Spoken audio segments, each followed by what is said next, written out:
تو عذب ہو تو ان کو عذاب دے. اب یہ تیری مرضی. ان اگر تو عذب ہو تو ان کو عذاب دے، کیونکہ انہوں نے غلط کام کیے نا، بہت زیادہ غلط کام کیے، اللہ کے برابر اور الہ بنا لیے، شرک کیا. اگر تو ان کو عذاب دے تو فإنہم، بے شک یہ سارے کے سارے عبادوں کا تیرے اپنے بندے ہیں، تیری مرضی ہیں تو تیرے بندے. یہ کون ہے؟ تیرے بندے ہیں نا. اگر تو ان کو عذاب دے تو تیرے بندے. وَإِنْ، اور اگر تغفر لہم، تو ان کو معاف کر دے، تو ان کو ان کی بخشش کر دے، معاف کر دے. فَإِنَّكَ أَنْتَ الْعَزِيزُ الْحَكِيمُ، بے شک تو ہی سب سے زیادہ غالب اور بڑا دانا ہے، بڑی حکمت والا ہے. میرے مالک میں تو کچھ نہیں کہتا. دیکھ، اگر تو ان کو عذاب دینا چاہتا ہے تو تیرے اپنے بندے ہیں، اگر تو ان کو معاف کر دے تو تیری شان عزیز الحکیم ہے، تو غالب بھی ہے، تو حکمت والا بھی ہے.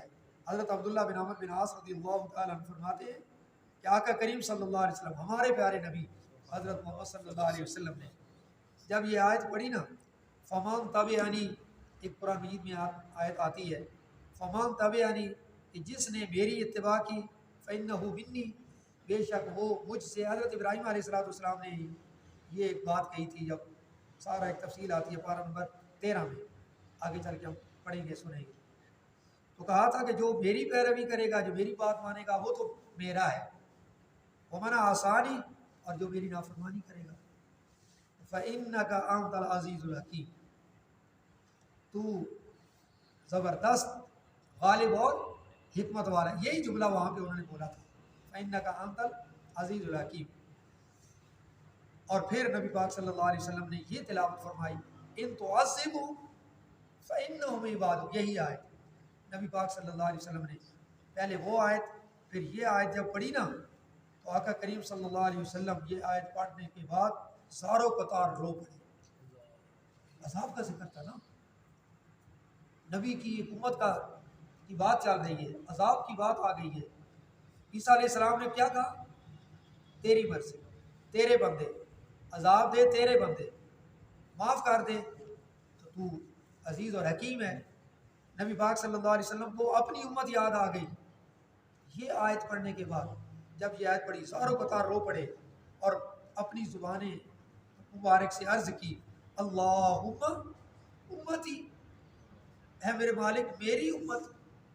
میری امت کا کیا بنے گا؟ اللہم امتی، میری امت کا کیا بنے گا؟ تو اللہ تعالیٰ نے جبریل علیہ السلام کو فوراً حکم دیا کہ اے جبریل، میرے محبوب کے پاس جاؤ، ابھی جاؤ، اور آپ صلی اللہ علیہ وسلم سے رونے کی وجہ پوچھو.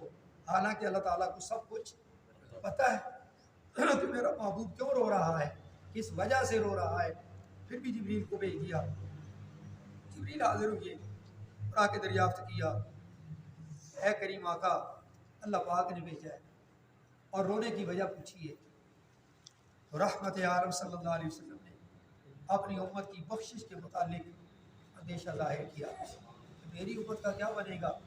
میری امت تو بہت گناہ گار ہوگی، بڑے گناہ کریں گے، کیا ہوگا؟ اللہ تعالیٰ نے پھر جبریل کو یہ پیغام دے کر اپنے محبوب کے پاس بھیجا. فقال اللہ پاک نے فرمایا، یا جبریل اذهب الى محمد صلی اللہ علیہ وسلم، اے جبریل جا میرے پیارے حبیب محمد صلی اللہ علیہ وسلم کے پاس جا. فقل، اور جا کے کہہ دے، انا سنردیک فی امتک، ان قریب ہم آپ کی امت کو، آپ کی امت کے لیے ہم آپ کو راضی کر دیں گے. اے مصطفیٰ صلی اللہ علیہ وسلم، آپ پریشان نہ ہوں، یقیناً ہم آپ کی امت سے ایسا رحمت والا سلوک کریں گے جس سے آپ راضی ہو جائیں گے، آپ خوش ہو جائیں گے، اور ان سے ایسا معاملہ نہیں کریں گے کہ جس سے آپ کو تکلیف پہنچے. آپ کی امت سے ایسا معاملہ نہیں کریں گے جس سے آپ کو تکلیف پہنچے. الحمدللہ ثم الحمدللہ، جس نے ہم سیاہ کاروں کو، ہم گناہ گاروں کو ایسے کریم اور بے کس